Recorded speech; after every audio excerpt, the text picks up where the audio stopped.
The fluorescent lights in the school's administrative office buzzed like dying insects, casting a sickly yellow glow over the stack of papers threatening to topple from my desk. My fingers cramped around the pen as I filled out yet another form, the third one this week that had been misplaced by the perpetually overwhelmed secretary.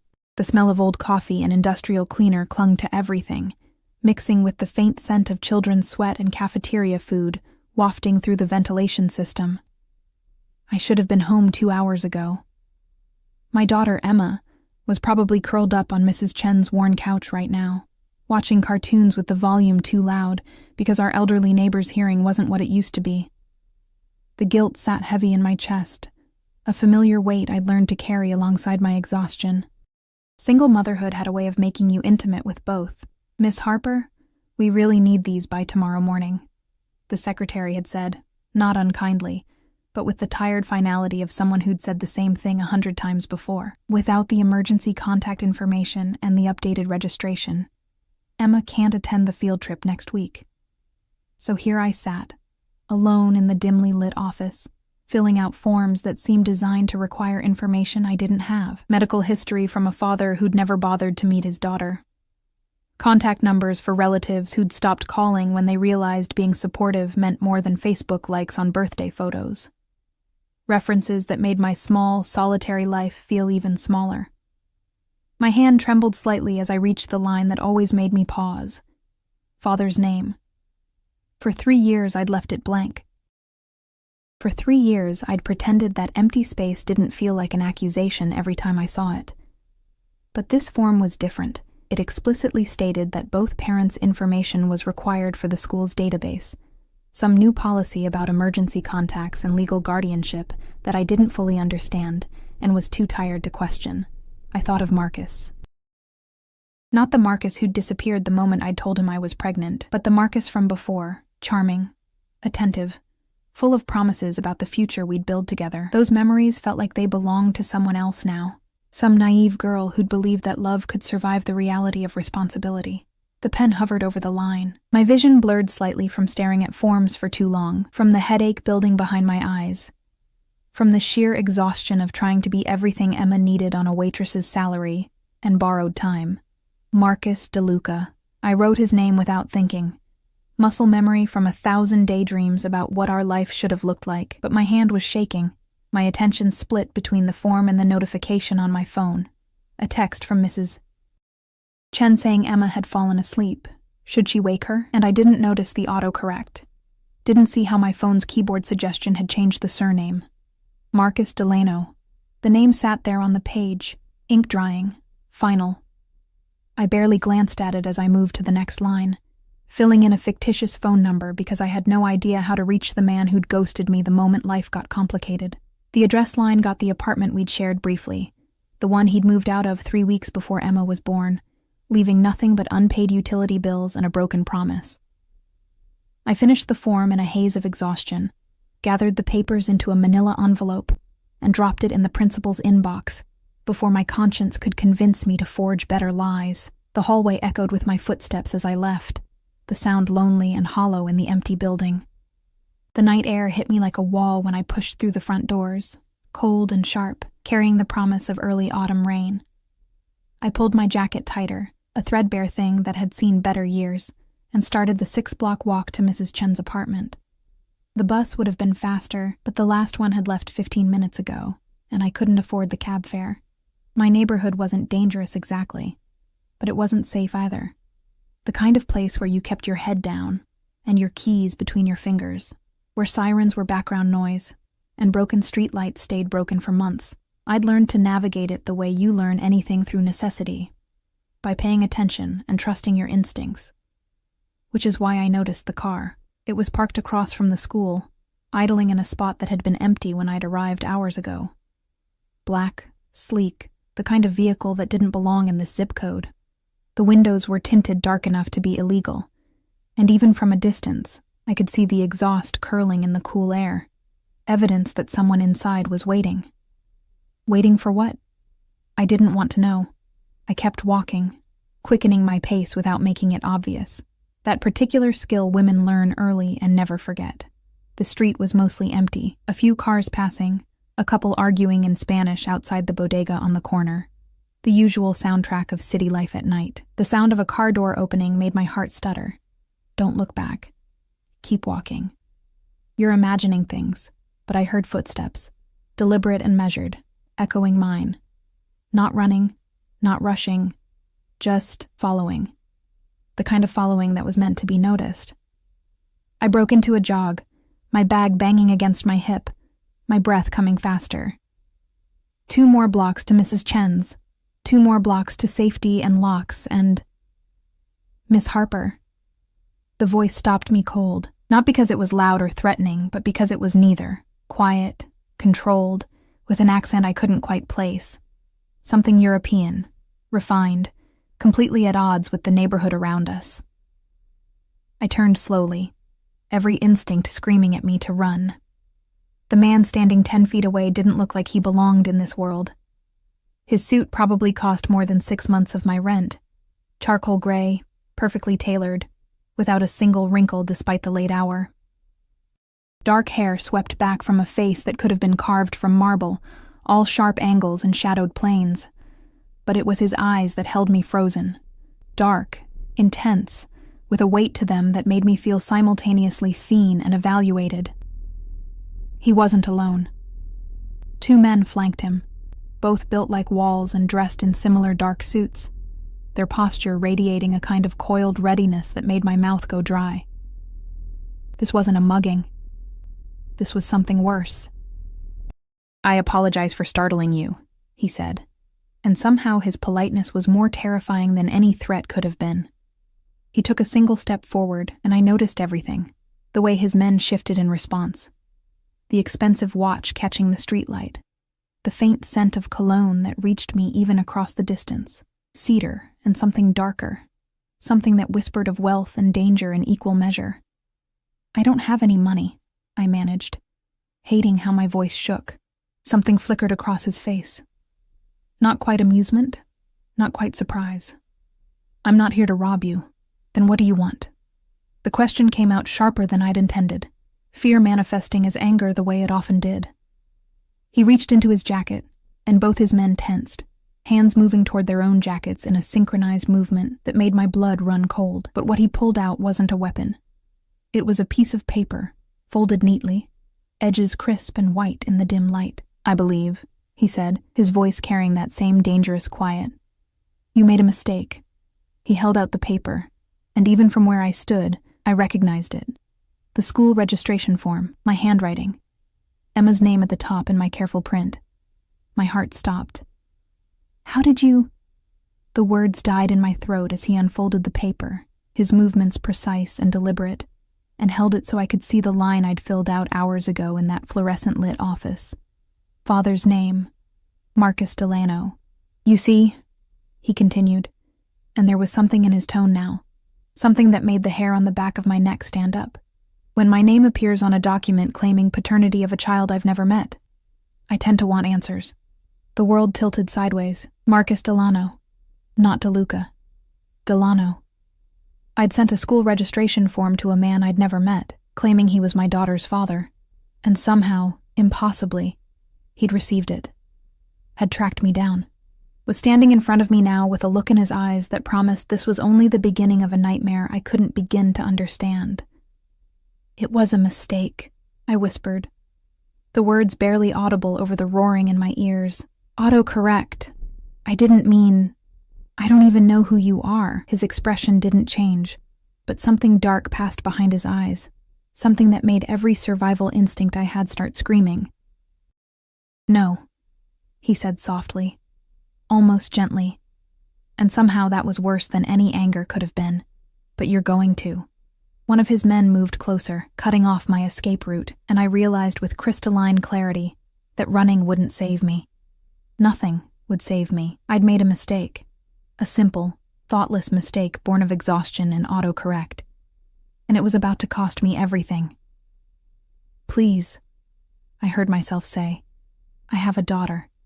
She's waiting for me. This is just a misunderstanding." "A daughter," he repeated, and his gaze sharpened with an intensity that made me want to disappear. "Yes. Emma Rose Harper, age 3, enrolled at Riverside Elementary. The daughter whose father I'm apparently supposed to be. He knew her name. Her full name. Her age. Her school. The paper in his hand crinkled slightly as his grip tightened, the only sign of whatever emotion he was holding back. When he spoke again, his voice was silk over steel, beautiful and deadly in equal measure. "Get in the car, Miss Harper. We have a great deal to discuss." The interior of the car smelled like leather and money, real leather, the kind that probably came from somewhere I couldn't pronounce, buffed and conditioned until it gleamed even in the darkness. I sat rigid against the seat, my bag clutched in my lap like a shield, acutely aware of how out of place I was in this space. My jacket with its fraying cuffs, my scuffed shoes, the faint smell of French fry grease that clung to my uniform underneath, all of it screamed poverty in a vehicle that probably cost more than I'd earn in 5 years. Marcus Delano sat across from me, separated by enough space to be respectful, but close enough that I could see the precise moment his expression shifted from controlled neutrality to something harder to read. One of his men drove, the partition between us and the front seat, raised to provide privacy I absolutely did not want. The other had remained outside, speaking rapidly into a phone in a language I didn't recognize. The car pulled away from the curb with a silence that felt expensive, gliding through potholes that would have rattled my bones in the bus. I watched my neighborhood slide past the tinted windows, each familiar landmark feeling farther away than it should. "Where are you taking me?" My voice sounded small in the hushed interior, nearly swallowed by the subtle classical music playing through hidden speakers. "Somewhere we can talk without interruption." He hadn't stopped watching me, those dark eyes tracking every nervous movement, every shallow breath.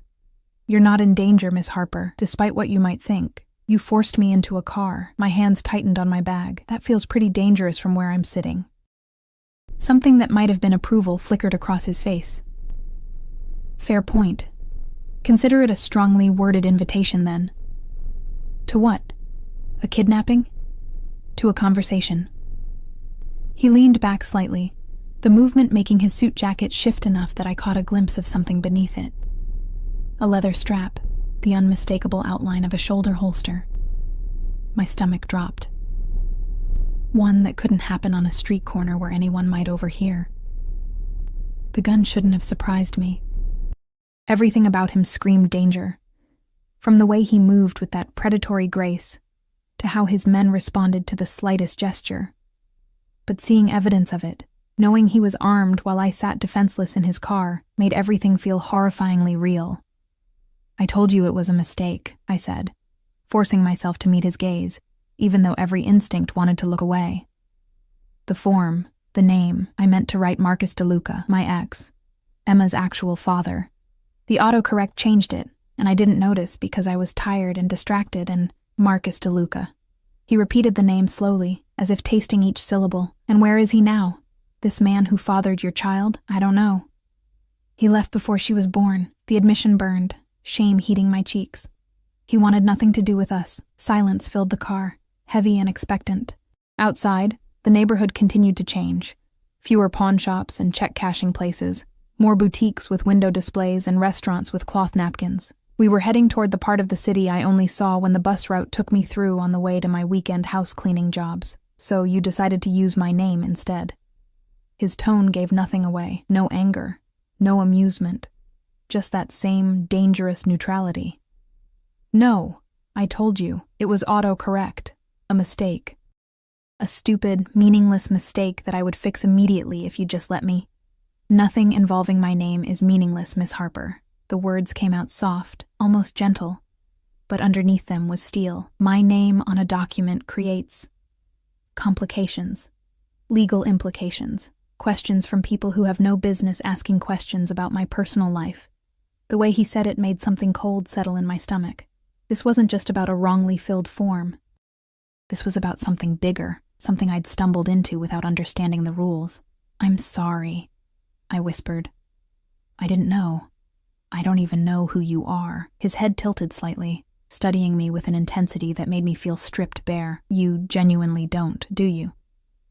"Should I?" A pause, long enough that I heard the whisper of tires on pavement, the distant sound of a siren. Then, Perhaps it's better that you don't. The car turned onto a tree-lined street where the buildings looked like converted mansions, all stone facades and wrought iron gates.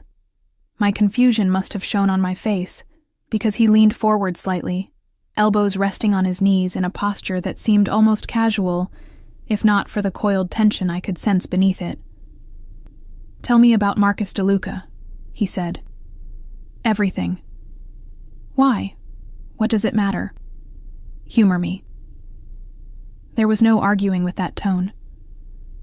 I swallowed hard, trying to organize 3 years of pain and disappointment into something coherent. We met at the restaurant where I worked. He was charming, attentive, said all the right things. The memories tasted bitter now. We moved in together after 4 months. I got pregnant 6 months after that. He promised he'd be there, that we'd figure it out together, but he wasn't. He disappeared 3 weeks before my due date. Cleaned out his half of the apartment while I was at work. Changed his number. Just gone. My throat tightened. I tried to find him, to tell him when Emma was born, but it was like he'd never existed. No social media, no forwarding address, no mutual friends who'd admit to knowing where he went. Marcus Delano's expression darkened, something dangerous moving behind his eyes. "Describe him." "What?" "His appearance. Height, build, distinguishing features." The clinical nature of the request threw me, but I answered anyway. Tall, maybe 6'1", athletic build, dark hair, brown eyes. He had a scar on his left hand, said it was from a kitchen accident when he was younger. He worked in construction, or at least that's what he told me. "Why does—" "His last name." He cut me off, voice sharp now. "You're certain it was DeLuca? D-E-L-U-C-A? "Yes. I saw his driver's license once when we were opening a joint bank account. A bank account he'd drained before disappearing. Marcus Anthony DeLuca, I'm sure." He pulled out his phone, one of several I noticed in his jacket pockets, and typed rapidly, his jaw tight. The classical music continued its serene melody, completely at odds with the tension filling the car. After a moment, he turned the screen toward me. "Is this him?" The photo showed a man who looked vaguely like Marcus, same height, similar build. But the face was wrong. Harder, meaner, with eyes that held none of the warmth I remembered. "No, that's not him." Another photo. Closer, but still wrong. "No." 3 more photos, all of men who could have been cousins or brothers, but weren't the man who'd left me. Marcus Delano's expression grew darker with each rejection, his fingers moving across the screen with increasing urgency. Then he showed me another picture, and the world stopped. It was Marcus. My Marcus. But he looked different. Thinner, his hair cut shorter, wearing clothes I'd never seen him in, and he wasn't alone. The photo showed him standing beside a car, laughing at something off camera, completely at ease in a way that made my chest ache with memories of the man I'd loved. "That's him," I breathed. "Where did you get this? When was it taken?" Marcus Delano's face could have been carved from ice. 2 months ago, in Chicago. 2 months ago, Marcus had been alive and well in Chicago, living his life while I struggled to pay for Emma's daycare and shoes that fit her growing feet. The rage that surged through me was hot and immediate, burning away 3 years of wondering if something terrible had happened to him. "What was his real name?" I asked, though part of me already knew the answer from the way Marcus Delano's expression had shuddered. "Marco DeLuca, my head of security's younger brother." He said it quietly, each word deliberate. "Who stole $200,000 from one of my businesses and disappeared before we could recover it." The car seemed to shrink around me. "Your security's brother." "Yes." "You're saying Marco, he worked for you?" In a manner of speaking. His gaze never left my face, cataloging every reaction. The money he stole was meant for a real estate investment. When it went missing, so did he. We've been looking for him ever since. My mind raced, trying to reconcile the man I'd known with the thief he was describing. The apartment we'd shared hadn't been fancy, but it had been nicer than anything I could afford alone. The dinners out, the small gifts. Had all of it been purchased with stolen money? "I don't know where he is," I said quickly. I swear, I haven't heard from him in 3 years. If I knew, I would have... I believe you. The interruption was gentle, but firm. If you'd known who he really was, what he'd done, you wouldn't have written his name on that form in the first place. The car pulled to a stop in front of a building that looked more like a fortress than a residence, all stone and steel and windows that reflected the city lights like armor. A doorman appeared immediately, opening the car door with a practiced efficiency that spoke of years of service. "Come," Marcus Delano said, stepping out with a fluid grace that made me feel clumsy by comparison. "We have more to discuss, and I'd prefer to do it somewhere more comfortable." "I need to get Emma," I protested, even as his hand appeared in my line of vision, offering assistance I didn't want to accept but couldn't refuse. His palm was warm, his grip firm, but not painful as he helped me out of the car. "She's waiting at my neighbor's house, and Mrs. Chen is elderly. She can't..." "Your neighbor is being compensated for her time, and a security detail has been placed outside her apartment to ensure both their safety." He said it matter-of-factly, as if arranging surveillance on civilians was perfectly normal. "Emma is safe. You have my word." The casualness with which he'd invaded my life, my daughter's life, should have terrified me. And it did. But underneath the fear was something else. A creeping realization that Marcus Delano operated on a level where normal rules didn't apply, where a miswritten name could trigger an investigation that extended to protection details and background checks within hours. "Who are you?" I asked again, but this time the question held different weight. He paused at the building's entrance, backlit by the warm glow of the lobby, and for the first time since I'd met him, something almost like a smile touched his lips. "Someone you should have been more careful about naming as your daughter's father," he said, "even by accident. Word count, 2051. Should I proceed with Block 3, OK3, 22 PM Block 3? His penthouse occupied the entire top floor of the building, accessed by a private elevator that required both a key card and a fingerprint scan. I watched him place his thumb against the reader, the blue light scanning once before the doors slid open with a whisper of expensive engineering. The elevator itself was larger than my bathroom, all mirrors and dark wood paneling that reflected my pale, terrified face back at me from multiple angles. I looked like exactly what I was. A waitress who'd stumbled into something far beyond her understanding, wearing yesterday's mascara and 3-year-old doubts like armor that wouldn't protect me from anything. "You're shaking," Marcus observed, his voice cutting through the subtle classical music that followed us even here. "You kidnapped me and put surveillance on my daughter." My words came out sharper than intended, fear manifesting as defiance. "Forgive me for not being comfortable. The surveillance is for her protection, not imprisonment." The elevator began its ascent, smooth and silent. "Marco DeLuca stole from me, Miss Harper. When thieves run, they often return for unfinished business.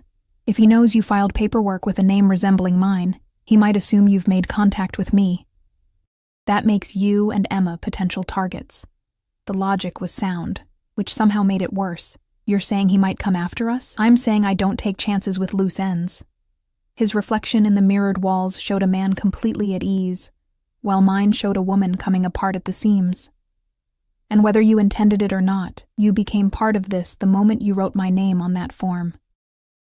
The elevator opened directly into his apartment.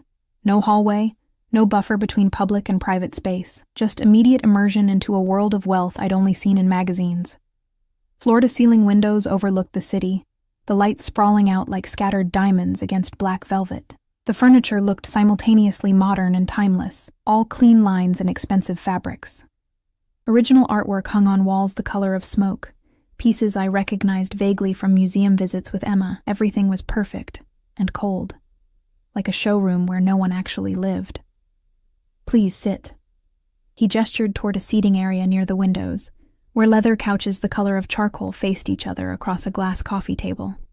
"Can I offer you something? Water, coffee, wine?" Answers. I remained standing, my bag still clutched against my chest. "You said we needed to talk, so talk." For a moment, something flickered in his expression. Surprise, maybe, or respect. He shrugged off his jacket with practiced ease, revealing the shoulder holster I'd glimpsed earlier. The gun nestled against his ribs, looked deadly and familiar. Like he wore it as unconsciously as other men wore watches. He draped the jacket over a chair but didn't remove the weapon. That felt significant somehow, though I couldn't say why.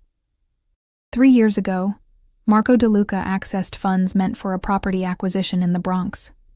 He moved to a bar cart, pouring amber liquid into a crystal tumbler with the ease of ritual. The money was transferred through several accounts before disappearing entirely. By the time we traced the theft to him, he'd vanished. No credit card use, no phone activity, no known associates willing to admit contact. You think he was with me during that time? The pieces were assembling themselves into a picture I didn't want to see. The timeline aligns. He disappeared in late August. When did you meet him? September. The word tasted like ashes. Early September. He said he'd just moved to the city for work. Marcus took a slow sip of his drink, his gaze never leaving me. And when did he leave you? April. 3 weeks before Emma was born. I sank onto the couch without meaning to. My legs suddenly unable to hold me. He used me. The whole thing, the relationship, moving in together, all of it. He was just hiding. Yes. The confirmation shouldn't have hurt after 3 years, but it did. It carved out something inside me that I'd been protecting. Some small hope that what we'd had was real even if it hadn't lasted. Now even that was gone, revealed as fiction. I'm sorry. And Marcus Delano sounded like he meant it, which was somehow worse than indifference would have been. For what it's worth, I don't believe he planned the pregnancy. That was likely a complication he hadn't anticipated. A complication. My daughter, my whole world, reduced to an inconvenient accident in a criminal's escape plan.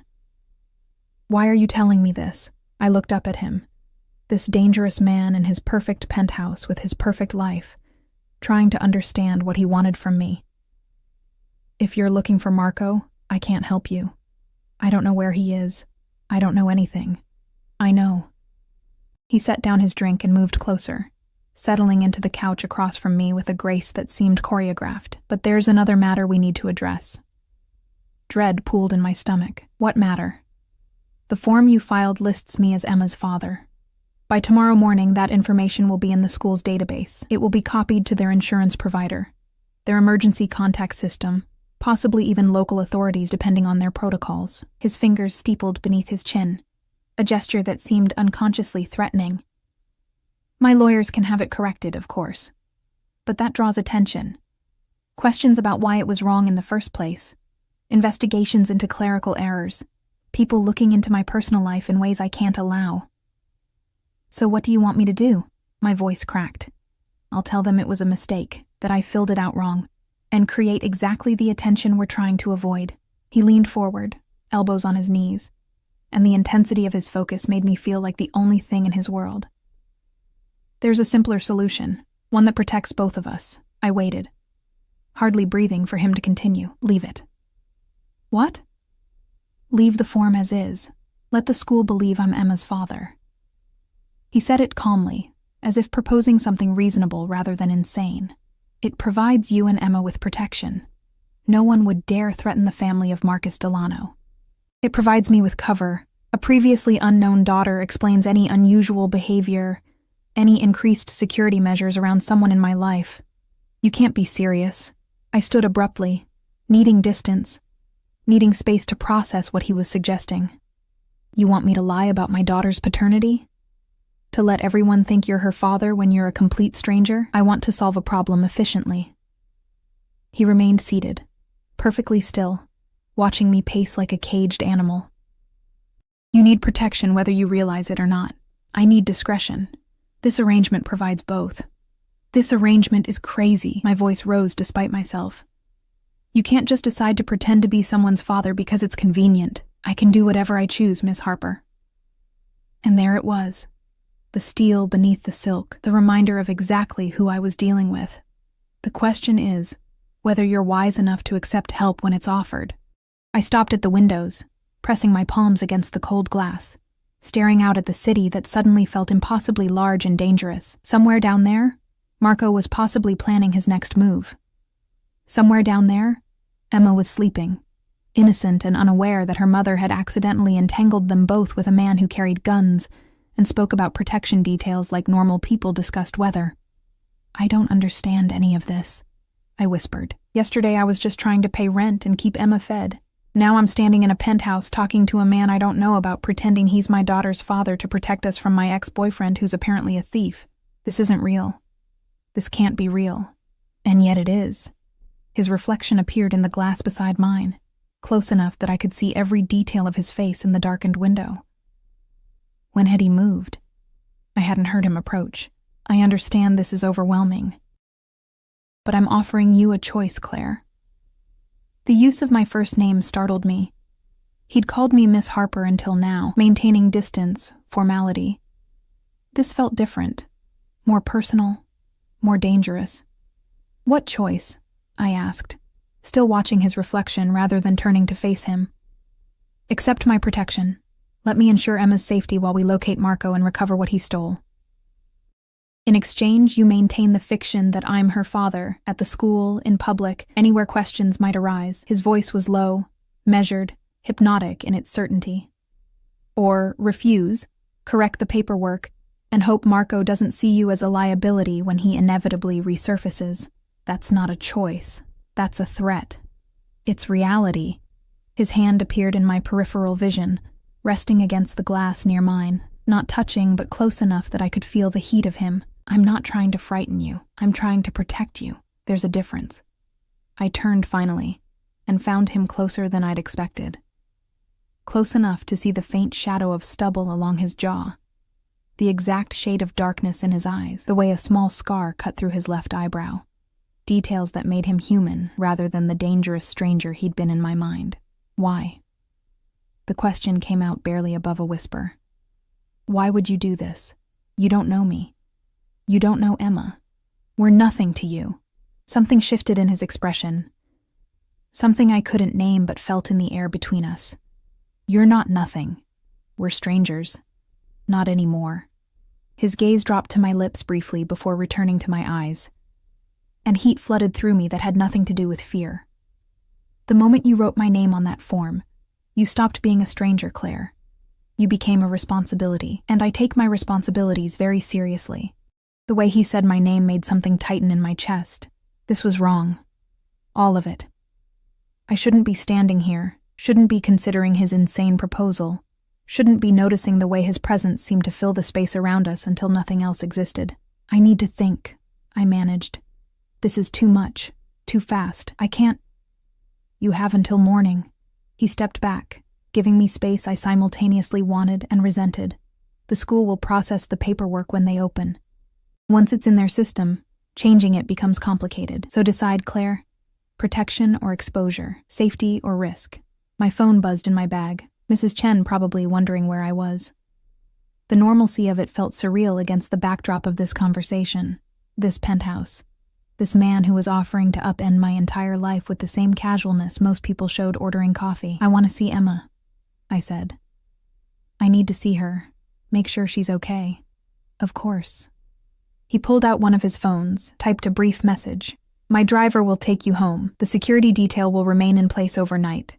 Discreetly, you won't see them. In the morning, call the number I'm about to give you with your decision." He handed me a business card, plain white with just a phone number embossed in black. No name, no title. Nothing to indicate who he was or what he did, just 10 digits that represented a choice I wasn't ready to make. And if I say no, I had to ask. Had to know. Marcus Delano smiled, and it was beautiful and terrible in equal measure. "Then I'll wish you luck, Miss Harper. You'll need it." The apartment felt different when I finally stumbled through the door at nearly midnight. Smaller somehow. Shabbier.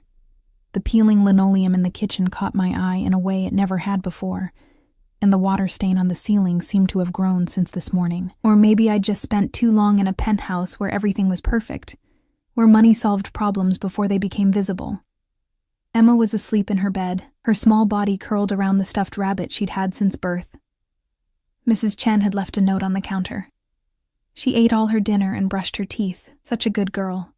"The nice men outside said you'd be home soon." Written in her careful, shaky handwriting. The nice men outside. Marcus Delano's security detail, watching my building, watching my daughter, making sure we were safe from a threat I hadn't known existed until a few hours ago. I checked the locks twice, then a third time, before finally allowing myself to breathe. The business card burned in my pocket like a brand.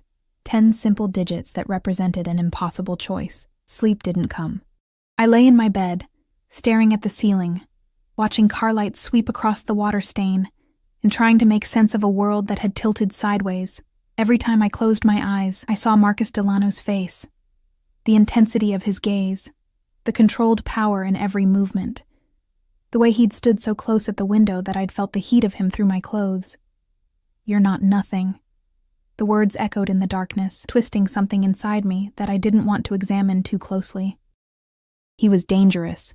He carried a gun, commanded men who followed his orders without question, lived in a world where stolen money and surveillance were Tuesday afternoons. Getting involved with him, even in this strange, practical arrangement he'd proposed, was asking for trouble. But the alternative was worse. Marco, somewhere out there, possibly watching, possibly planning. Emma, vulnerable and innocent, caught in the crossfire of adult mistakes and criminal enterprise, protection or exposure. Safety or risk. The choice wasn't really a choice at all. Morning came too quickly, sunlight streaming through thin curtains that did nothing to block the noise of the city waking up. Emma bounced on my bed at 6:30, chattering about a dream she'd had involving talking dinosaurs and ice cream mountains, blissfully unaware that her mother had spent the night contemplating deals with dangerous men. I made her breakfast, scrambled eggs and toast, her favorite, and watched her eat with the intensity of someone memorizing details. The gap in her smile where a tooth had fallen out last week. The cowlick at her crown that never laid flat no matter how much I brushed. The way she hummed while she chewed, completely unself-conscious and perfectly herself. What kind of mother was I, considering tying her life to a stranger's? What kind of mother was I, knowing the alternative might put her in danger? The business card sat on the counter, mocking me with its simplicity. I picked it up 3 times before Emma left for the bathroom, turning it over in my fingers, feeling the expensive cardstock, the embossed numbers that probably cost more to print than my entire wallet contained. I dialed before I could change my mind. He answered on the first ring. "Good morning, Claire." No greeting, no preamble. Just my name in that accent that made it sound like something rare and valuable. I hated how my stomach flipped at the sound. "I have conditions," I said, skipping past pleasantries I didn't have energy for. A pause. Then, "I'm listening." "Emma never finds out the truth. As far as she knows, you're just someone helping us. A friend. She's too young to understand complicated lies, and I won't confuse her." Agreed. "You don't make decisions about her without consulting me. Doctor's appointments, school stuff, anything. I'm still her mother. That doesn't change." "Of course. And when this is over, when you find Marco and get your money back, you disappear from our lives. Cleanly. No mess, no drama. We go back to normal. Silence on the other end, long enough that I thought the call had dropped. Then, is that what you want? To go back to normal?" The question caught me off guard. What else would I want? Safety, security, a life where you don't work 60-hour weeks and still struggle to pay rent. His voice was soft, persuasive, dangerous. "I can provide those things, Claire. Not just temporarily, permanently. I'm not for sale." The words came out harder than intended, years of scraping by with my dignity intact making me defensive. "I'm not trying to buy you." A hint of something, amusement, frustration, colored his tone. "I'm offering you a partnership. One that benefits us both by pretending you're Emma's father, by ensuring her safety and your peace of mind." A beat.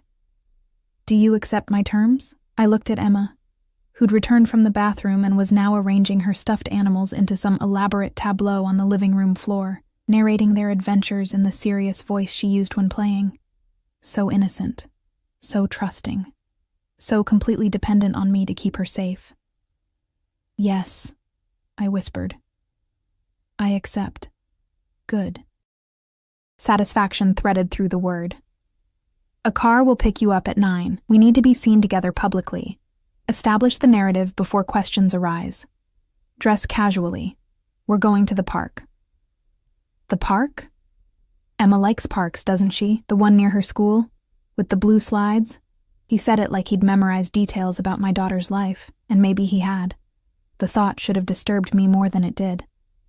"How do you—" "9 o'clock, Claire. Don't be late." He hung up before I could protest, leaving me holding a silent phone and 1,000 questions I'd never gotten to ask. The black car arrived precisely at 9, idling at the curb with the same expensive silence as last night. But this time, when the door opened, Marcus Delano stepped out himself, no longer in a suit, but in dark jeans and a charcoal sweater that probably cost more than my monthly grocery budget. He looked different in daylight, younger somehow, though still carrying that aura of controlled danger that seemed fundamental to who he was. Emma stopped mid-sentence when she saw him, her usual chatter dying as she stared at the stranger approaching our building with the wariness children have around new people. "It's okay, baby," I said, taking her hand. "This is a friend. Mr. Delano. He's going to spend the day with us." "Marcus," he corrected, crouching down to Emma's level with a grace that surprised me. This close, I could see his eyes weren't purely dark. There were flecks of amber near the pupils, warm against the coffee-colored irises. "It's very nice to meet you, Emma." She studied him with the seriousness of a 3-year-old evaluating trustworthiness, then apparently found him acceptable because she smiled, showing off her gap-toothed grin. "We're going to the park. I heard. I've been told the blue slides are the best ones." He held out his hand, and after a moment's hesitation, she took it. The sight of my daughter's small hand in his larger one did something strange to my chest. This was wrong. Letting a stranger into our lives, into her trust, all based on a mistake and a deal made in desperation. But watching him help her into the car seat he'd apparently had installed overnight, listening to him answer her endless questions about the car's features with patient detail, I couldn't shake the feeling that Marcus Delano was dangerous in more ways than I'd anticipated. The park was busier than usual for a Thursday morning, filled with nannies and stay-at-home parents and retirees feeding pigeons. We found a bench near the playground, close enough to watch Emma climb on the equipment, but far enough to talk without being overheard. "Your security team is here," I said, spotting the 2 men positioned at strategic points around the park. They tried to blend in, but their posture gave them away. Too alert, too watchful, scanning the area with professional efficiency. Always. Marcus sat beside me, close enough that our shoulders almost touched. "You'll get used to them." "Will I?" I watched Emma race toward the slides, her laughter carrying on the morning air. This whole thing still feels surreal. Yesterday I was invisible. Today I'm apparently dating a man who needs bodyguards at the park. Not dating. His hand found mine on the bench, warm and solid, and my breath caught at the contact. That would be moving too fast, even for appearances. For now, you're a woman I'm interested in. Someone I'm getting to know. Someone whose daughter I'm taking time to spend with. The careful construction of our fake relationship should have felt clinical, but the way his thumb traced slow circles on my palm made it feel anything but. And later? Later we're a couple.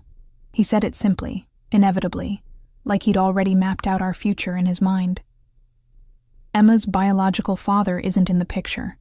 I've stepped up to fill that role. Eventually, if asked, I adopted her. The timeline is vague enough to discourage questions. You've thought this through.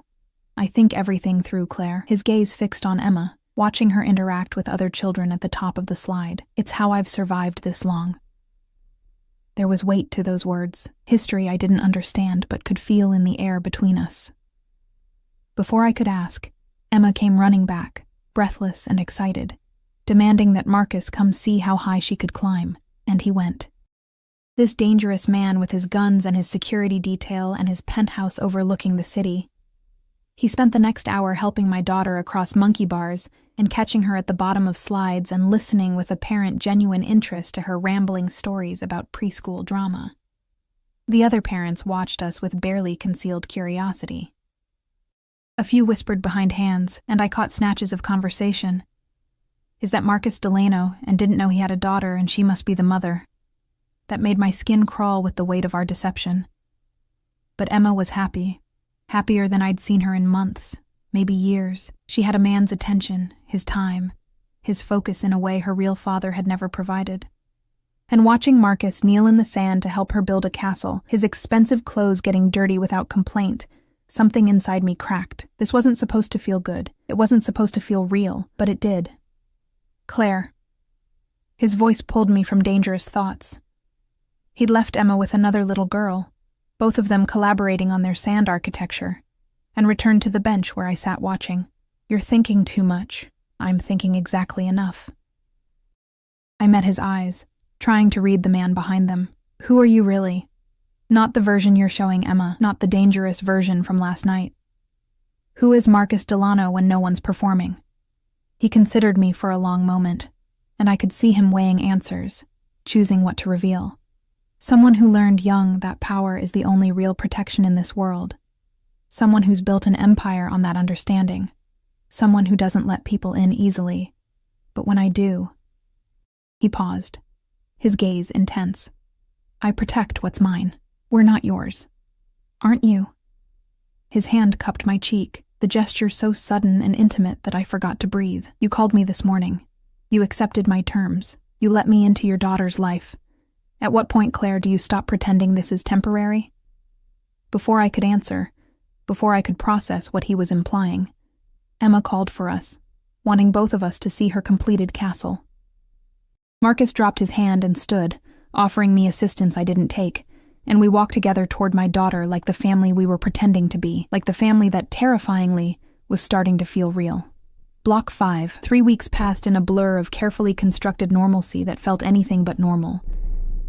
Marcus became a fixture in our lives with the inevitability of weather, suddenly present and impossible to ignore.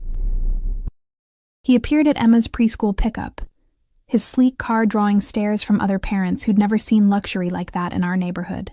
He joined us for dinners at the small Italian place 2 blocks from my apartment, where the owner nearly fainted seeing Marcus Delano sitting at one of his scratch tables, and subsequently refused to let us pay for anything ever again. He was there for bedtime stories, his deep voice turning picture books into epic narratives that left Emma begging for just one more chapter. He was there for scraped knees and bad dreams, materializing with band-aids and patience I hadn't expected from a man who carried death at his ribs. And somewhere between the fabricated moments and the careful performances, the lines blurred. I'd moved out of my apartment 2 weeks in, not because he demanded it, but because he'd made it clear that protecting us properly meant consolidating location.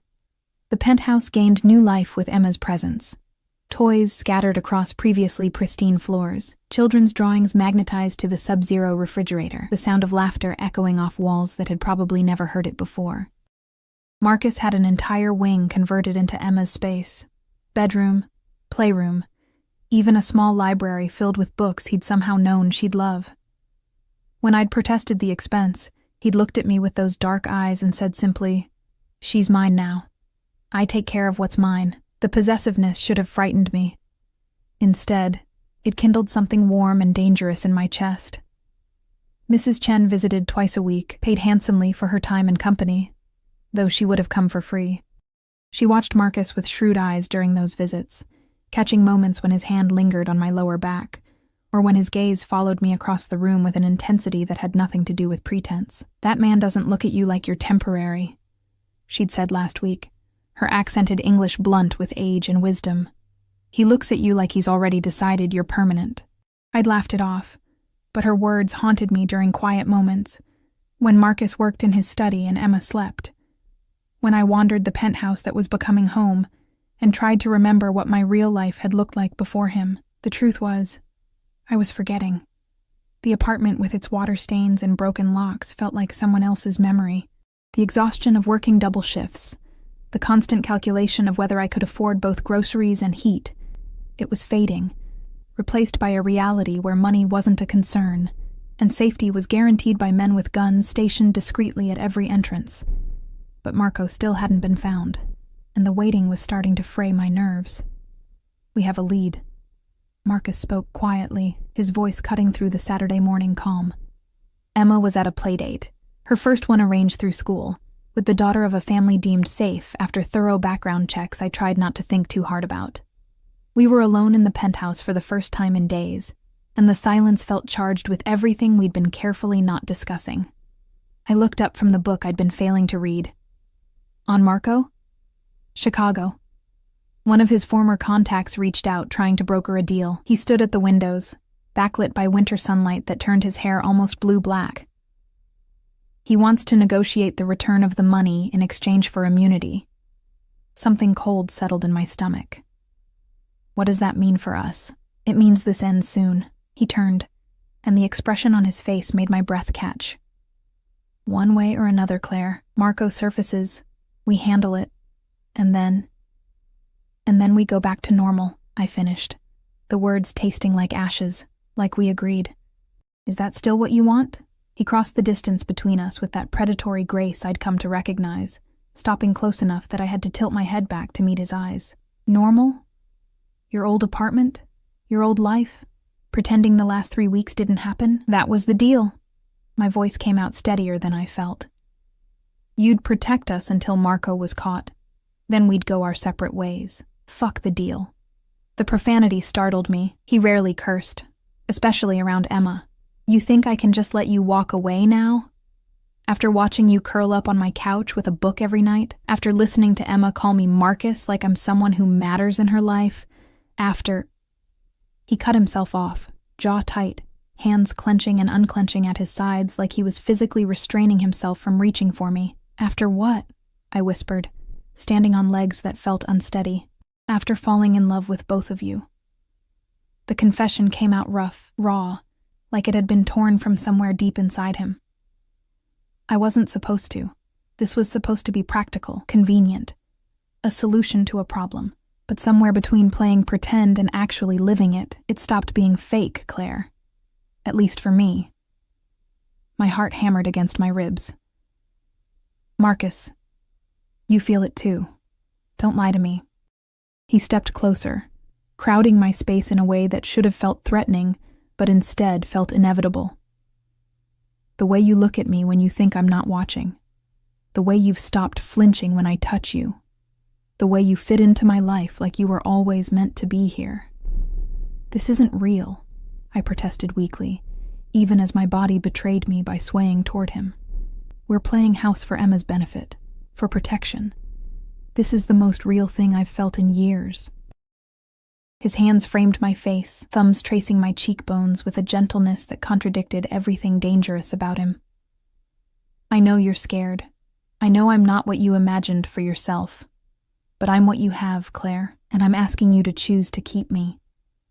You don't know what you're asking. Tears pricked my eyes, frustration and want and fear tangling into something impossible to name. You're Marcus Delano. You live in a world of guns and threats and men who steal money and disappear. I'm just a waitress who made a mistake on a form. We're not... This doesn't... He kissed me. It wasn't gentle. It was possession and promise. And 3 weeks of tension finally breaking like a dam. His mouth claimed mine with the same certainty he approached everything else. And I melted into him like I'd been waiting for permission to stop fighting what I felt. When he finally pulled back, both of us breathing hard, his forehead rested against mine. You're not just anything, he said fiercely. You're the woman who walked into my world by accident and made me want things I'd given up on. You're the mother who'd do anything to protect her daughter, including making deals with dangerous men. You're mine, Claire. You have been since the moment you wrote my name on that form, whether you meant to or not. That's crazy. But I didn't pull away, didn't step back, didn't do any of the sensible things I should have done. Maybe. A hint of a smile touched his lips. But you're not running, which tells me everything I need to know. He was right. I wasn't running.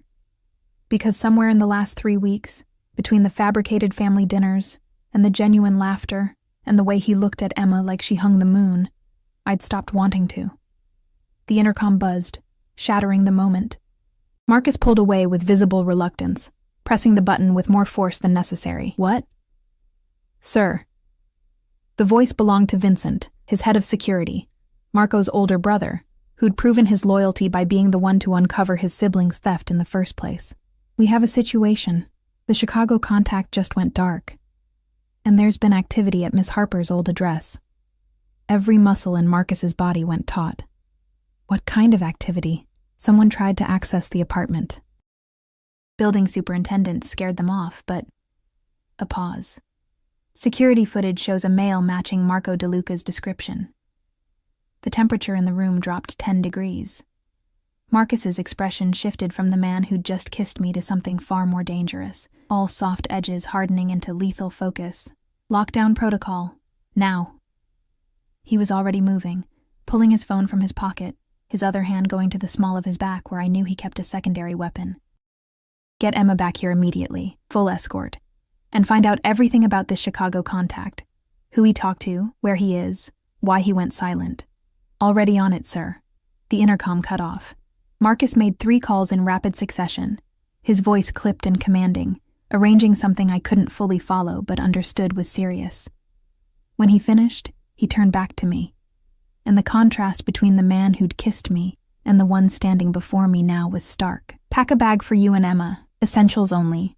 We're leaving the city within the hour. Leaving? Marcus, what? Marco's here, in New York. And if he tried to access your old apartment, he knows you're not there anymore, which means he's going to start looking. He gripped my shoulders, his intensity almost overwhelming. I will not let him anywhere near you or Emma. Do you understand me? I will burn this entire city down before I let him touch either of you. The vehemence in his voice, the barely controlled violence lurking beneath his words, it should have terrified me. Instead, it made me feel safer than I'd ever felt in my life. Where are we going? Somewhere he can't follow, somewhere I control every variable.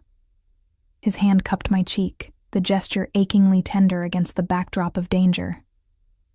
Trust me, Claire. Please. I'd been trusting him for 3 weeks already. What was a little more? Okay, I whispered. Okay. The house upstate was less a house and more a fortress disguised as a rustic retreat.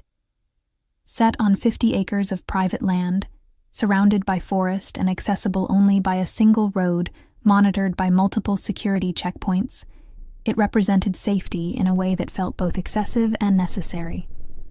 Emma loved it immediately. She raced through rooms filled with warm wood and stone fireplaces, discovering window seats and hidden nooks with the enthusiasm of a child on an adventure rather than a family in hiding. She didn't understand the danger, didn't see the armed men positioned throughout the property, didn't notice how Marcus never fully relaxed even here, but I noticed everything. I noticed how he checked his phone constantly, how Vincent reported in every 2 hours with updates on the search for Marco. I noticed the tension in his shoulders that didn't ease even when Emma climbed into his lap, demanding stories. I noticed the way his hand stayed near his weapon whenever we were outside, his gaze constantly scanning the tree line for threats only he could see. On the 3rd night, after Emma had fallen asleep between us on the massive couch, we'd been watching a movie, the 3 of us tangled together like an actual family. Marcus carefully extracted himself and gestured for me to follow him to the study. They found him. He poured himself a drink with steady hands that I knew were only steady through practice. Marco, in a motel outside Albany. He'd been staying there for 2 days, probably working up the courage to try for Emma. My blood ran cold. Try for her? You mean kidnapping, most likely.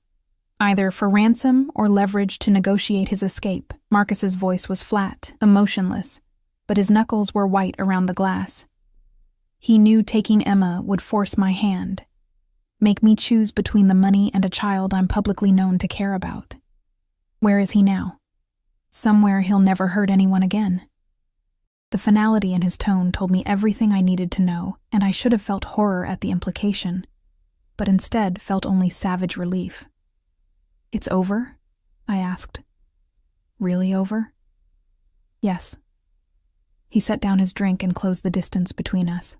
Marco is no longer a threat. The money has been recovered. There's no reason for you to stay under my protection anymore. The words hung in the air between us, heavy with meaning. So, we go back to New York, I said slowly. Back to normal. Like we agreed. Do we? His hands found my waist, pulling me close enough to feel the heat of him. Because I don't remember agreeing to let you go, Claire. I remember agreeing to protect you until the threat was eliminated. The threat is gone. But I'm still here. And unless I'm very wrong, you don't want to leave. He wasn't wrong. God help me, he wasn't wrong. Emma, I started, loves me, you know she does, and I love her. Not because I'm supposed to, not because of some arrangement, but because she's brave and funny, and asks me questions about the stars that I have to Google when she's not looking. His forehead touched mine, his breath warm against my lips. And I love her mother, the woman who wrote my name by accident and changed everything. This is insane, I whispered, but my arms were around his neck, my body pressed against his like it had been made to fit there, probably. His smile was soft, genuine, nothing like the dangerous man the world saw, but I've done insane things for worse reasons. Let me do this one for the best reason I've ever had, which is love. He kissed me softly, reverently, like I was something precious he'd been afraid to break. Stay with me, Claire. Not because you have to, not because it's safe, but because you want to. Because this family we've been pretending to be is the only real thing I've felt in my entire life. I thought about my old apartment, sitting empty now, full of memories of struggle and loneliness. I thought about Marcus's penthouse, how it had transformed from a showroom into a home with Emma's laughter and my books and our shared meals. I thought about the last 3 weeks, how seamlessly we'd fit into each other's lives despite coming from different worlds. And I thought about Emma, sleeping peacefully in the next room, dreaming whatever dreams 3-year-olds dream, safe and loved and surrounded by more than I could have ever given her alone. Okay, I said, the word barely a breath. Okay, yes. His kiss this time was different, deeper, claiming, full of promise and possession in equal measure. When he pulled back, his eyes were bright with something that looked almost like vulnerability. I need you to understand what you're agreeing to, he said seriously. My life is complicated, dangerous. There will always be security, always be precautions. I can't promise normal, Claire. I can only promise that I'll spend every day protecting what's mine. We're not possessions, but I said it with a smile because I understood what he meant. In Marcus's world, claiming ownership was the highest form of care. No, he agreed. You're everything. 6 months later, Emma called him Dad for the first time. Not Daddy. She'd always been particular about titles. But Dad, said casually while asking him to help with a puzzle, like it was the most natural thing in the world. Marcus had frozen, piece in hand, looking at her with an expression of such raw emotion that I'd had to leave the room to compose myself. When I'd returned, he'd been sitting on the floor with Emma in his lap, and there were tears on his cheeks he didn't bother hiding. The adoption papers were filed the next week. By the time they were finalized, we were married. A small ceremony with just Emma and a handful of Marcus's trusted associates, nothing like the society wedding he could have demanded. I'd worn a simple dress, Emma had scattered petals with gleeful abandon, and Marcus had looked at me like I was the answer to every question he'd never known to ask. We still lived in the penthouse, though Emma's wing had expanded and my books now filled an entire library. The old apartment had been sold. The money put into a trust fund for Emma's future. Her choice, her freedom, whenever she wanted it. But standing in our home, watching Marcus help our daughter with homework while dinner cooked and security monitored the building, and the life we'd built, hummed along around us, I couldn't imagine her wanting anything different. I'd written his name by accident, a simple mistake, autocorrect and exhaustion, conspiring to change DeLuca to Delano, and that mistake had given me everything. Marcus looked up, catching me watching, and smiled. The soft, private smile he reserved only for us. Come here, he said, extending a hand. I went to him, fitting into the space at his side like I'd been designed for it.